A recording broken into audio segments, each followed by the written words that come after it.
Hey, what's going on, guys? Aarava here, and welcome back to my F1 2017 career mode, episode number 119 today for the Brazilian Grand Prix in Season 6, the second last episode of this season here, and one that might be quite crucial in terms of Brazil has not always been the best track for me personally. You know, turns 1 and 2s to this day is still quite tricky for me to navigate, and the AI are pretty damn handy at it, and you always, we're coming to Sao Paulo, there's always that chance of rain that's going to throw a spanner into the mix, but obviously last episode we had a pretty decent showing. Obviously, Hulkenberg really put his foot into the door that is the championship fight now. He is now in second place ahead of Daniel Ricciardo in the Drivers' Championship. Renault as a team as well now are level on points with Red Bull Racing for the Constructors as well. So that was quite a crucial episode. So if you did miss that, by the way, be sure to go check that one out before you see this one at the Mexican Grand Prix, uploaded a couple of days ago. But here we are then towards Sao Paulo. Overcast conditions at the moment in practice, and so that may have kind of spelled some things that may come. And looking at the weather forecast, it looks like it may have some rain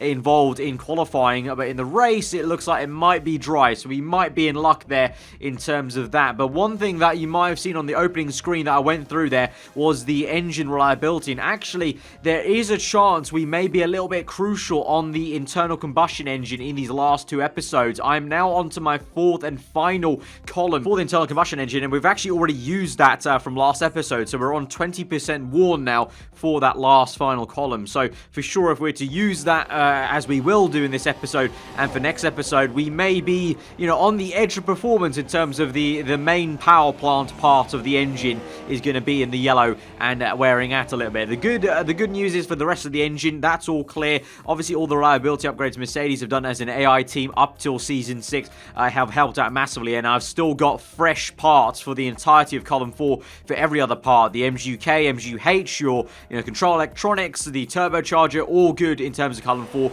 It's just the internal combustion engine. Obviously, that is from me always using rich mix quite a bit to get the maximum performance. As I mentioned a lot of the time in the last two episodes, that's how we've been getting our lap time, really, is through the actual rich mix and just the pure performance of the engine. And so we've kind of abused that quite a bit this season, and so it's meant the internal combustion engine's worn out quite a bit. So that's going to be something we have to manage and look at carefully, and we might have some struggles maybe in this episode, or maybe the Abu Dhabi Grand Prix more realistically, actually, as that will be the one where it's most warm. But as you can see now, we're in Q1, and as I mentioned, there is some rain involved in this qualifying session. Unfortunately, it's going to be raining Q1, and by the time we get to Q3, it's going to be dry. So that's going to be the pickle for us today in terms of I have to set up the car for the dry race and for the dry conditions later in qualifying. So I've not gone with a very wet kind of friendly setup there. And you can see I've set one flying lap. That wasn't good enough, so we went out for a second run. The first lap I did on that second run was not good enough either. You can see in the top right we're in the red delta time, actually. So surprising, actually, in terms of that we didn't improve on that first flying lap on that second stint. But by the second the second lap of the second stint, kind of a tongue twister there, we are now going into the green. You can see probably a lot due to the fact that we had a lot lower fuel, actually, as I filled up the minimum I could, but that still allows for a bit of a kind of leeway in terms of the fuel. So this was really me getting onto the edge of the fuel tank in terms of if I kept it in maximum rich mix, that would have been quite crucial on the fuel, but due to the wet conditions, obviously putting it in lean mixture, trying to get the traction out of the corners, and so you can see we've gained quite a fair bit of time there on the top right. So I was feeling really confident that this could kind of bring us forward, and it brings us up into 14th place, which is obviously still quite close to the drop zone, but it was a bit too close as I found out, because as we went through to the end of the session, I thought we were safe in P14, and the session ended quite swiftly because my second flying lap was at the end of the session, but unfortunately it is not to be. Lewis Hamilton finished up in 9th place.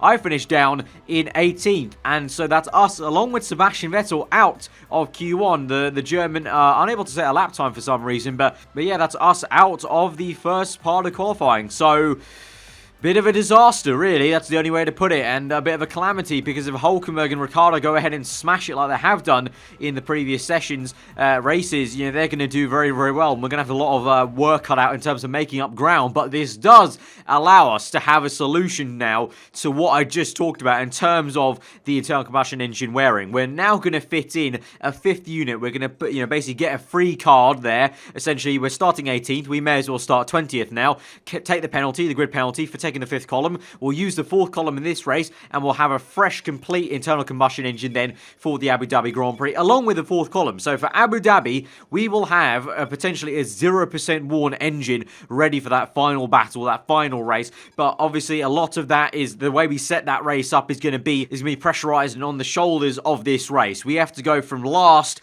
hopefully, into the points and try and limit the damage that Ricciardo and Nico Hülkenberg could do in this race. The only blessing for me is Ricciardo seems to have qualified a bit higher than Hülkenberg, and the Renaults have not performed as well as they have done in the previous races. Brazil, obviously, a bit of a different circuit to the ones that have gone by, so kind of thankful for that. So let's go to the full grid then, and then we'll see what we can do and what is a very crucial race to set up what could be our championship deciding finale. We're almost ready to go then, and this is what the starting grid looks like for today's race. Kimi Raikkonen's perfect lap yesterday sees him start from pole position, and Lewis Hamilton completes the front row. Looking down the rest of the grid, we have Ricciardo, Verstappen, Sergio Perez, and Ocon, Hülkenberg, Alonso, Palmer, and Daniel Kvyat, Massa, Grosjean, Carlos Sainz, and Van Dorn, Stroll, Magnussen, Pascal Wehrlein, and Sebastian Vettel, Ericsson, and a Mercedes rounds off the grid. And now it's time to head down to the track. Right, so here we are in 20th place then for the Brazilian Grand Prix. The second last race of the season is starting in the way I didn't want it to, really. And we have quite a challenge on our hands here to try and limit the damage from Daniel Ricciardo and Nico Hülkenberg. As I said, thankfully, Hülkenberg is a little bit down the order in the top 10. But nonetheless, both Ricciardo and himself start in the top 10. So they have a massive head start on us. And there's no guarantee how good of a start we'll get here. But we're going to go for the 2-stop. You can see it's only 1 second slower, if that, really, in terms of you factor in the fact that I'll probably be very slow on a worn set of medium tyres. So going aggressive with the 2-stop there, 2 sets of super softs to soft tyres. Let's do this thing as we go to 5 red lights to the Brazilian Grand Prix. This second last race of this season here. We're fighting to try and protect our lead in the Drivers' World Championship. We're underway here as we go towards turn 1, already making a good start along with Sebastian Vettel. Both of us go either side of that Haas there of Kevin Magnussen, and a little bit more contact being made there as we go into turn 1 and then 2 with Vettel. But here we go now. We're up into P17 already. We'll get a slipstream off Vettel. He goes somewhat defensive to the inside. We're going to go to the inside of him, and we're going to force a move to the inside there and not let him have that defensive move. And we're up into P16 now. Lance Stroll, the young Canadian, on soft tyres ahead of us. So hopefully we'll have the grip on the Williams car. The Williams not exactly the best chassis on the grid, so hopefully we have the speed and the downforce here in the corners. We climb up the hill down the inside of Stoffel Van Dorn as well. Maybe a third car there of also Carlos Sainz. Nearly 3 cars in one corner. Alas, only meant to be 2 there with Van Dorn going slowly in the McLaren Honda. But can we try and make a pouncing move now on Carlos Sainz down the inside here as we go towards sector 3. He's still there though. He's got his nose in, and Carlos puts up a fight, and a decent fight, my first teammate in this career mode from season 1. And it's kind of nice. We're having a little battle here in the second last race where I'm gunning for my 4th World Championship here as we try and power past him on the kink up the hill. Very close stuff there, and Sainz just about tucks in there. Surprised actually the Toro Rosso kept it in there for all those corners, especially the usually flat out left-hander in qualifying. Surprised the Toro Rosso really had the downforce there with the Mercedes car, but fair play. But up ahead you can see a lot of squabbling going on with I think that's the other Williams car, Felipe Massa, and then we've got Romain Grosjean, the direct driver, up ahead in P12. As now we've got some moves being made, and we're going to try and see if we can get involved. It's Danica Fiat, that's the third car they're involved. So Toro Rosso, Williams, and Haas, and soon to be a Mercedes car. As we now just watch ahead to Grosjean now, making a move down the inside as they climb up the hill into sector 2 on Danica Fiat there. Grosjean shoves Fiat out, and we make some contact with the Russian, but we just about maybe slip it in to the inside there. We're on the outside once again of a Toro Rosso car, and again a Toro Rosso car shoves us off the road a little bit, off the racing line, and manages to defend his position. So the Toro Rossos actually, you know, I left them in season 1 in a pretty okay position, I felt, and looks like the AI team has not done too bad of a job on the chassis side, I guess you could say, because they're putting up a decent fight against my Mercedes car. But I think that may just kind of also allude to the fact that Mercedes in the game is, you know, actually quite nicely kind of modelled almost like real life, in terms of it definitely has a bit of an issue overtaking many cars in dirt here. Definitely something I've realised over this season is that this car and me, especially in the race, have been a lot more comfortable when there's clean air in front of us. I'm not great at chasing down cars in this Mercedes because it just doesn't have the response time really in the front end. I think it gets definitely affected quite a bit by Dirty Air. But then anyway, here we go then to lap 4, and we're locking up down the inside though into turn 1 on Roman Grosjean. Grosjean tries to switchback move. You would have seen there in the mirrors actually. Tried to go on the left hand side, but I squeezed him out into turn 2 there on the exit of the CRS, and we're going to keep that position up into P11. So points are now 1 place away as we move on towards lap 8 now. It's starting to get a little bit overcast, so although there was no rain forecast on the indicator, you never know, the game could throw a span in the works here. But let's just see and monitor the situation as we go on. And now the first priority is to try and overtake Fernando Alonso now, the man that actually gave me a run for the money for 1 or 2 laps here at the Mexican Grand Prix last time out. Is now, I think you can see the McLaren's a bit more down to reality at the Brazilian Grand Prix following such a good performance at Mexico. And Alonso, very easy overtake for us up into P10. So we're in the points now officially, but it's taken us 10 laps basically to get into that position. And now lap 11 we come in right behind Felipe Massa into the pit lane for our first pit stop here. So all in all, a pretty good start, I guess you could say, but I would have hoped for a more electric start as now we come through and glitch through Fernando Alonso there. So that could have been actually quite nasty if that wasn't a glitch kind of ghost scenario in the pit lane, but we'll move over. As I was saying, it could have gone a lot better at that start. You know, we definitely got held up a little bit by Sebastian Vettel, and then Carlos Sainz was also definitely a thorn in getting up the order a little bit. So all in all, I would have hoped to be in around P8, P7 by this point in the race if we really wanted to try and challenge for top points this day, but it looks like that's not to be. And I think we're going to have to take a reality check that we might only be fighting for the kind of bottom 3 parts of the points, you know, P8, P9, P10 potentially, which is not too bad, but it's bad if, you know, Daniel Ricciardo and Nico Hülkenberg end up winning this race, which I have no idea at this stage where on earth they are in the top 10 as we go down very easily there. You saw on Pasco Verlaine, obviously an easy move on the Saubers, who are very much last place in the running order in terms of the development chart in this career mode so far after 6 seasons gone by. But now you can see up ahead Felipe Massa overtakes Marcus Ericsson, but in doing so holds himself up a little bit, so that's actually kind of helped us a little bit. So thank you to Ericsson for holding up Felipe some bit as we overtake Marcus round the outside. He actually keeps his nose in there, so he loses us some time, but you can see visually I'm a lot closer to Massa than I was previously. So yeah, again, thanks to the Sauber there, because now it allows us on lap 15 to close up with DRS wide open, rich mix going. We had a fair bit of fuel filled into the tank to use rich mix in this race, obviously wanting to go aggressive. Down the inside we go of the Brazilian in his home Grand Prix. He's still there on the inside though, so we have to leave him in the room, and we open up the steering wheel to go wide, using the curbing though on the exit to keep the throttle down there, and we're going to keep up in P10. But you can see I do go defensive on the inside there because I'm wary, you know, the Williams car's got low drag here. That is one thing it's good at, probably, the Williams car, and so we go defensive, and it's kind of, you know, for nothing really, because we're still stayed ahead. And as we caught his teammate Lance Stroll, obviously already out of sync of this Grand Prix because he was on soft tyres, so he comes in anyway on lap 16, and so we're up into what will be now P9. And actually, to my surprise, we start catching Nico Hülkenberg on medium tyres. Now, of course, the medium tyre was used in the one stop, the super soft to the medium, so it looks like Hülkenberg is trying a one stop, which is surprising because the Renault, well, the Renault's been doing usually one more stop than everyone, so I was very surprised by that.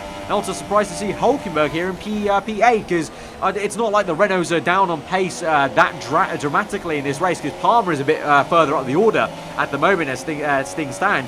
It just looks like Hülkenberg just hasn't had a great getaway. Meanwhile, Ricciardo, you would assume, is at least up the order then, fighting away with the Ferrari, the other Ferrari of Raikkonen, maybe my teammate even, and the Force Indies, who we haven't seen so far in this race. So that kind of bodes well for us, because obviously Hülkenberg's the man in second. Ricciardo's the one who has to make up even more ground in the championship in third place. But so we couldn't get Hülkenberg on the previous lap then, so we have to try now. Second attempt here on lap 22. He locks up badly though in the front left. That may open a gap there on the left hand side. Doesn't do so, but he's been sent wayward, and now we've got Felipe Massa to down my inside. Both of us somewhat off circuit, as both of us have to kind of control the car, being put off a little bit in that corner in terms of balance of the car. We go down the inside though, and Massa is right up the chuff of Hülkenberg now, but we're cleanly through and up the order, so we're ahead of one of our rivals now in the championship. But remember, I have to make one more stop. Hülkenberg is going to the end, so we need to try and hope we can extend an entire pit stop gap to Hülkenberg if we want to stay ahead of him now. As we move on to lap 22 though, literally at the end of that same lap we have to come in now, so literally, as you can clearly see,